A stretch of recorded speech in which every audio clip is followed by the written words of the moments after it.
L'utilisation de l'autotest Veroval vous permet de déterminer rapidement et facilement la présence de sang non visible dans vos selles. La présence de sang dans les selles peut être symptomatique de maladies telles que la diverticulite, la colite ou des polypes intestinaux, mais aussi d'un début de cancer du côlon. Ce test est simple. Il vous faut une surface plane, les mains propres et une montre. Assurez-vous d'avoir compris le mode d'emploi avant de commencer le test. Videz le contenu de la boîte et assurez-vous qu'elle contient les éléments suivants. La cassette test dans un sachet métallisé, le tube avec solution de dilution d'échantillons et le bâtonnet de prélèvement d'échantillons intégré, le collecteur de sel, les gants jetables et le mode d'emploi.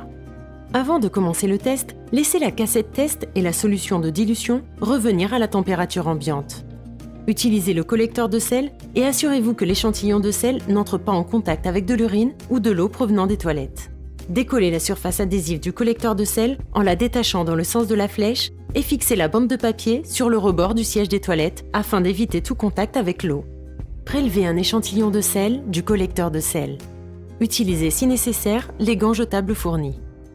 Dévissez le bâtonnet de prélèvement d'échantillons bleu clair du tube contenant la solution de dilution. Veillez à ne rien renverser. Prélevez des échantillons de sel à différents endroits. Le bâtonnet de prélèvement d'échantillons rainuré doit être entièrement recouvert de sel. Remettez le bâtonnet de prélèvement dans le tube et vissez-le.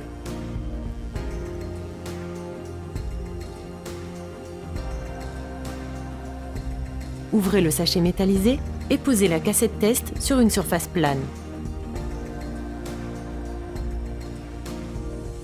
Agitez énergiquement le tube 5 fois jusqu'à ce que l'échantillon et la solution de dilution soient mélangés. Le mélange peut contenir des particules relativement grosses. Dévissez le bouchon blanc.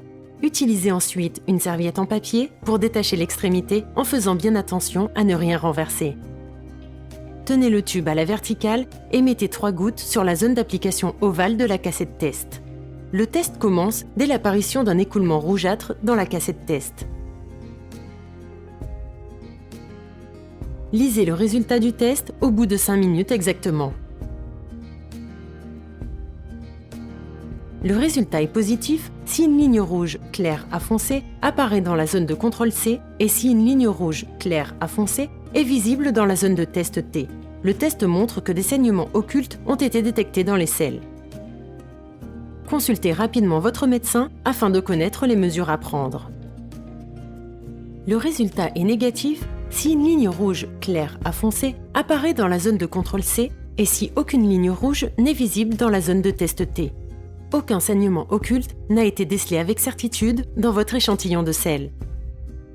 En l'absence de ligne de contrôle visible dans la zone de contrôle C ou si seule la ligne de test T est visible, le test n'a pas été réalisé correctement et n'est pas valable. Vérifiez que vous avez strictement suivi la procédure et si nécessaire, répétez le test avec un nouveau kit.